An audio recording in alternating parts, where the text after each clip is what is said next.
Bismillahirrahmanirrahim. Assalamualaikum warahmatullahi wabarakatuh. Innal hamdalillah nahmaduhu wa nasta'inuhu wa nastaghfiruh wa nastahdihi wa na'udzu billahi min shururi anfusina wa min sayyiati a'malina may yahdihillahu fala mudilla lahu wa may yudlilhu fala hadiya lahu. Asyhadu an la ilaha illallah wahdahu la syarika lahu wa asyhadu anna Muhammadan 'abduhu wa rasuluh. Faqad qala ta'ala ya ayyuhalladzina amanu taqullaha haqqa tuqatih wa la tamutunna illa wa antum muslimun. Hadirin yang sama-sama mengharapkan ridha Allah Subhanahu wa taala. Alhamdulillah, dengan izin Allah Subhanahu wa taala kita diperkenankan kembali untuk mempelajari sunnah Rasulullah sallallahu alaihi wasallam.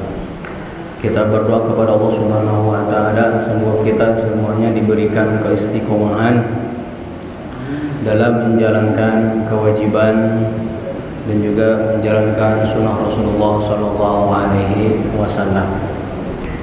Kita lanjutkan pembahasan kitab Riyadhus Shalihin, yang mana kita sudah sampai hadis yang ke-360 dengan bab yang baru, yaitu bab ziyarati ahli khairi wa mujalasatihim wa suhbatihim wa mahabbatihim wa talabi ziyaratihim wa du'ai minhum wa ziyaratil mawadhi' al-fadilah. Pada bab ini Al-Imam An-Nawawi rahimahullahu ta'ala memberikan judul tentang pentingnya berkunjung kepada ahli kebaikan, dan juga wa mujalasatihim, dan duduk bersama mereka, wa suhbatihim, dan menemani mereka. Mereka itu adalah orang-orang yang memiliki keutamaan, memiliki kebaikan. Wa mahabbatihim, dan mencintai mereka.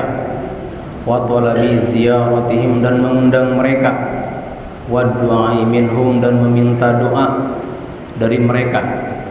Wa ziyaratil mawadhi al-fadilah, dan bab ini menjelaskan tentang keutamaan mengunjungi tempat-tempat yang diutamakan.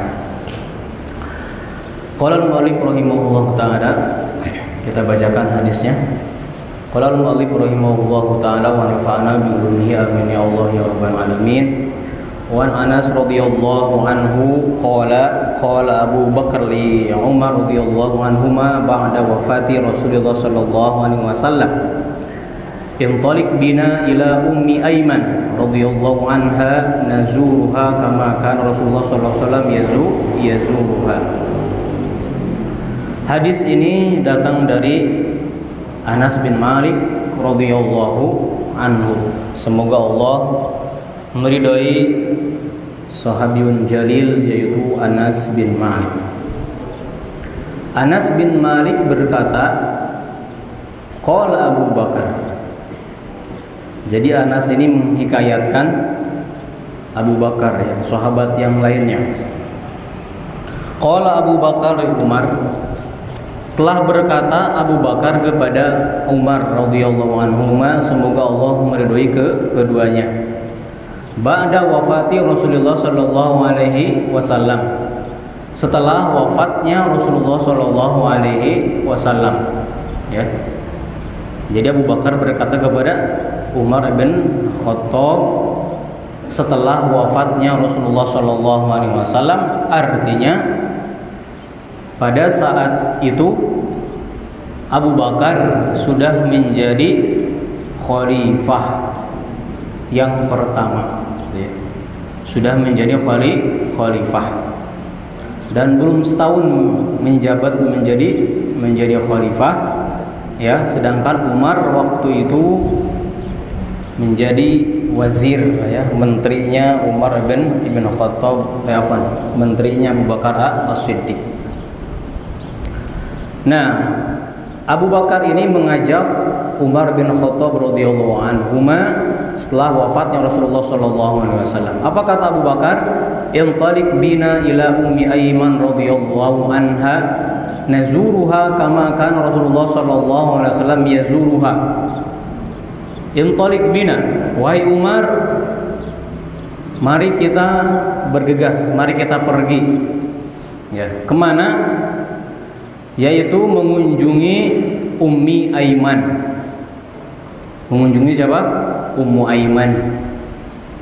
Yang mana Ummu Aiman ini dulu sering dikunjungi oleh Rasulullah sallallahu alaihi wasallam. Ummu Aiman siapa? Rashid tahu Ummu Aiman siapa? Siapa Ummu Aiman? Kang Adi tahu Ummu Aiman? Mungkin ini ya tidak semasyhur Abu Bakar, Umar, Utsman, Ali gitu ya. Dan sahabat-sahabat yang lainnya, tidak semasyhur Ummul Mukminin Aisyah radhiyallahu anha.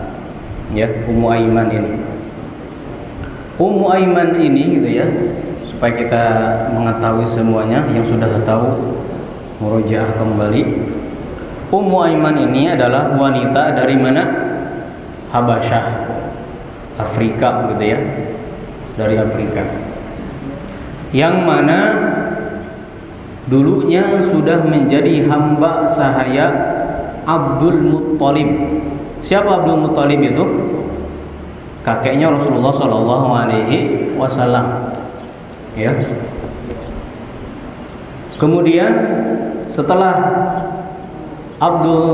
Abdul Muttalib wafat, Ummu Aiman ini diserahkan kepada siapa? Diwariskan kepada anaknya, yaitu ramanya Rasulullah sallallahu rama itu apa? Bapaknya, ayahandanya Rasulullah sallallahu alaihi wasallam. Siapa nama ayahanda Rasulullah sallallahu alaihi wasallam? Abdullah, ya? Abdullah. Maka terus turun. Ummu Aiman ini pernah juga menjadi apa? Hamba sahayanya Abdullah, ayahanda Rasulullah sallallahu alaihi wasallam. Ketika Sayyid Abdullah meninggal, maka Ummu Aiman ini pindah kepemilikannya kepada siapa? Kepada istrinya, yaitu Ibunda Aminah, ya, Ibunda Aminah, ya. Setelah Ibunda Aminah wafat, ya, maka Rasulullah sallallahu alaihi wasallam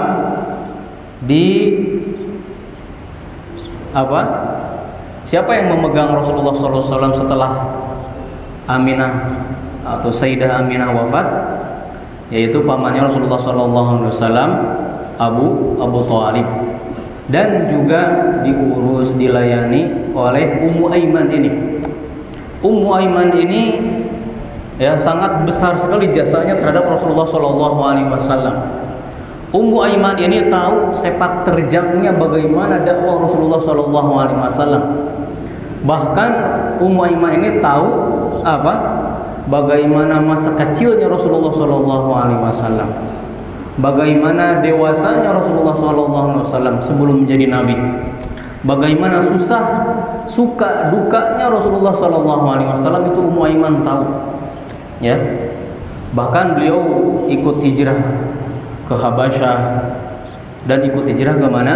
Ke Yathrib atau ke Al-Madinah Al-Munawwarah. Ya. Sampai beliau pun mengikuti peperangan bersama Rasulullah sallallahu alaihi wasallam.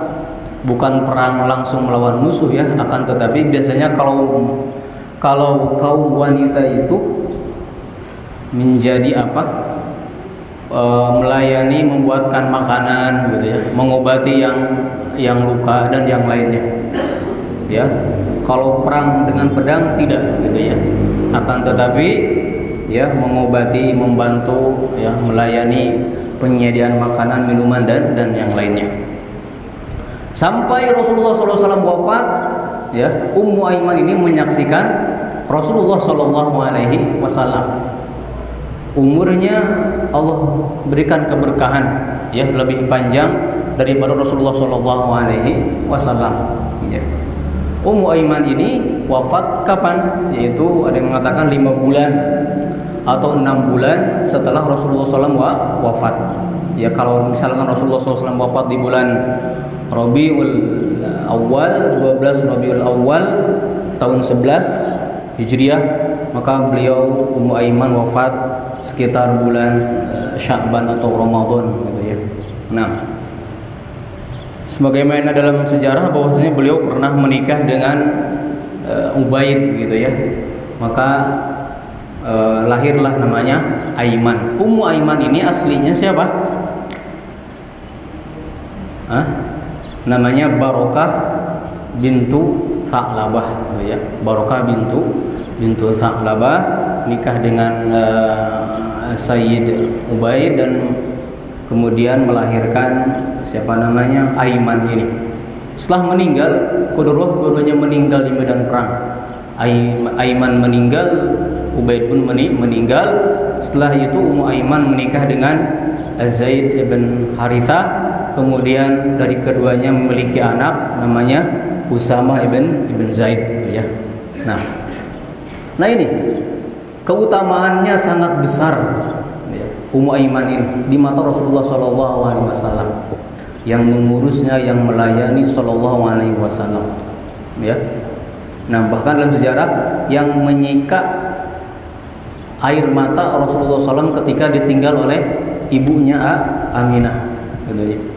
Yang ngabuberah kata seorang Sunda ya, Rasulullah SAW. Makanya dari awal sampai akhir kehidupan Rasulullah SAW, Ummu Aiman mengetahuinya. Nah, setelah Rasulullah SAW wafat, maka merupakan birru li Rasulullah SAW. Abu Bakar dan Umar hendak mengunjungi Ummu Aiman ini. Falaman tahaya ilaiha bakat.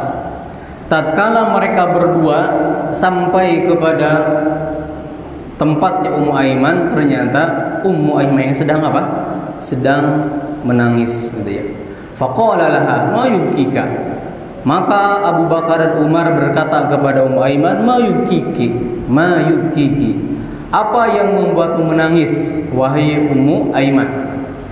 Amma ta'lamina anna ma 'indallahi khairun li Rasulillah sallallahu alaihi wasallam.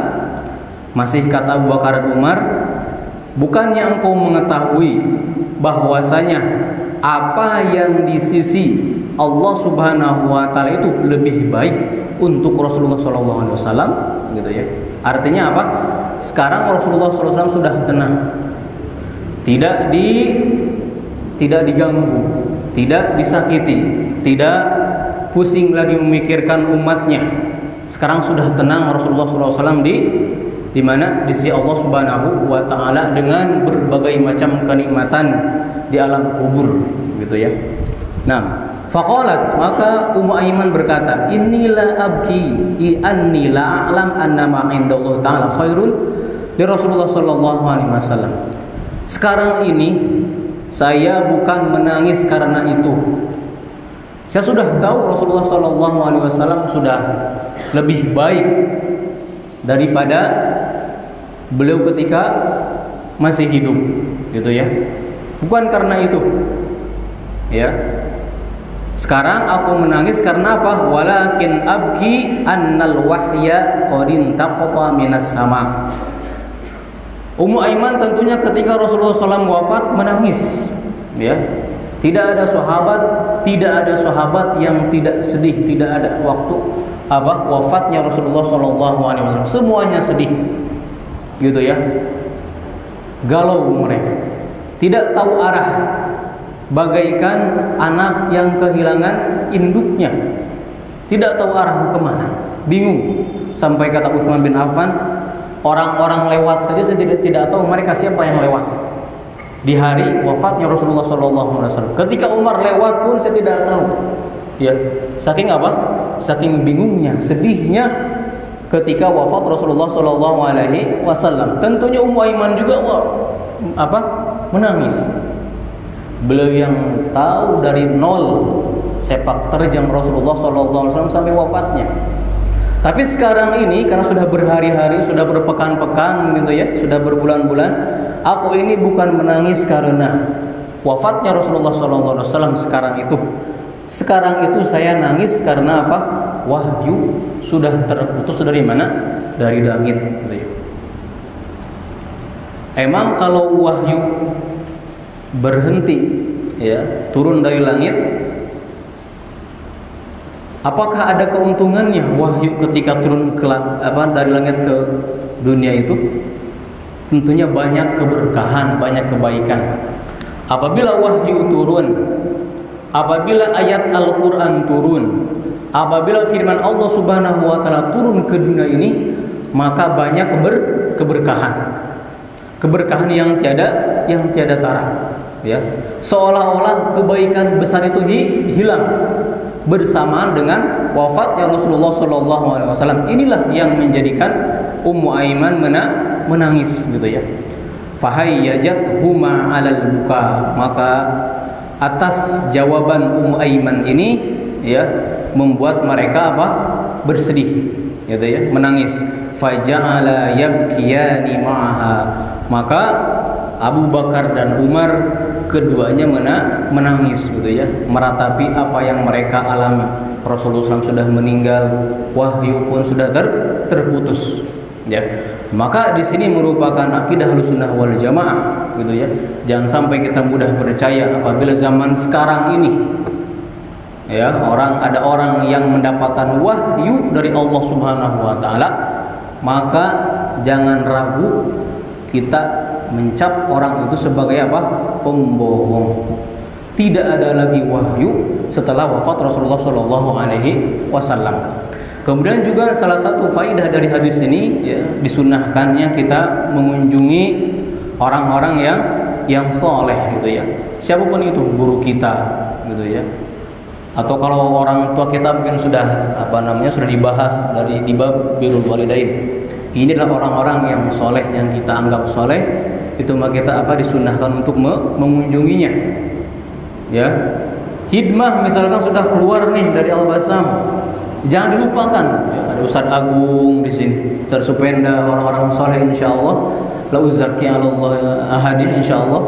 Ya, di sini insyaallah banyak orang-orang yang soleh, Ustadz Nurdin gitu ya. Jangan lupakan mereka itu yang sudah mengajarkan antum dari kelas 7 sampai sekarang, hikmah masih diajarin juga insyaallah. Maka jangan lupakan keutamaan-keutamaan mereka gitu ya. Bagaimana Ustadz Rian siang malam memperingatkan antum gitu ya. Itu harus diingat selalu gitu ya. Kunjungi Al-Basam. Jangan lupakan. Walaupun tidak membawa apa-apa, kalau tidak maklumah gitu ya. Tidak mengapa, tidak bawa apa-apa pun. Yang penting ya gitu ya, kebaikan antum gitu ya, bagaimana kabar antum gitu.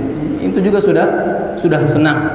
Asatidzah di sini kalau ada alumni berkunjung, masya Allah bangga gitu ya, alhamdulillah. Nah itu merupakan sunnah Rasulullah SAW mengunjungi guru dan orang-orang yang soleh. Kemudian kedua juga di sini ada mungkin gitu ya, hukum mengunjungi wanita gitu ya yang bukan mahram. Mungkin di sini ada pertanyaan, hukum mengunjungi wanita yang bukan mahram. Ini kan Abu Bakar dan juga Umar bukan mahram terhadap siapa? Ummu Aiman gitu ya. Bagaimana itu mengunjungi seorang wanita secara umum gitu ya? Maka dibolehkan gitu ya. Ada syaratnya. Syarat yang pertama adalah bahwasanya jangan sendiri yang mengunjunginya. Sarnudin mengunjungi seorang janda misalnya yang sudah meninggal, yang suami sudah meninggal, tapi seorang diri itu tidak boleh, gitu ya. Walaupun tujuannya berkunjung, tujuannya baik, ya. Apalagi Sarnudin, masya Allah, umi-uminya banyak di Sukabumi ini. Ya, ada umi siapa kemarin udah meninggal itu, masya Allah banyak banget. Umi dapur itu iya, yang sudah banyak berjasa kepada Ustaz Nurdin misalkan, itu jangan dilupakan, kunjungi. Tapi jangan sendiri, sama Ustaz Supenda misalkan. Nah itu bagus itu ya. Memang sunnah Rasulullah SAW. Oh ya, bersama Ustaz Sulaiman misalkan ingin disebutkan dari tadi mungkin ya. Nah, Sulaiman, masya Allah Sulaiman, Ustaz Nurdin, Ustaz Supenda punya sejarah khusus sama umi dapur gitu ya. Nah itu kebaikan, kunjungi gitu ya. Iya ada hadisnya. ya, tapi jangan sendiri. Apalagi sudah sepuh gitu ya, tidak ada suami atau yang melindungi, maka disunahkan untuk dikunjungi. Dan yang kedua adalah apa? Umina minal fitnah, aman dari fitnah. Dan yang ketiga juga ghairul musafahah, tidak perlu cium tangan. Tidak perlu musafahah, Sarudin ya, tidak perlu cium tangan begitu apa tadi? Seperti itu. Dan kemudian yang keempat, la yakhlu biha ar-rajul, tidak boleh berkhulwah. Kita misalnya berkunjung kepada guru SD kita yang dulu gurunya itu perempuan misalkan, gitu ya, maka ajak teman kita dan tidak perlu cium tangan, tidak perlu bermusafahah, tidak perlu berjabat tangan ya. Nah, itu beberapa adab kita ketika berkunjung kepada wanita yang bukan mahram gitu. Dan sebaiknya yang dikunjungi ya sudah sepuh gitu ya. Kalau masih muda, walaupun bareng-bareng sepertinya ada udang di balik batu gitu ya. Wallahu ta'ala alam. Subhanakallahumma wa bihamdika asyhadu an la ilaha illa anta astaghfiruka wa atubu ilaik. Wassalamualaikum warahmatullahi wabarakatuh.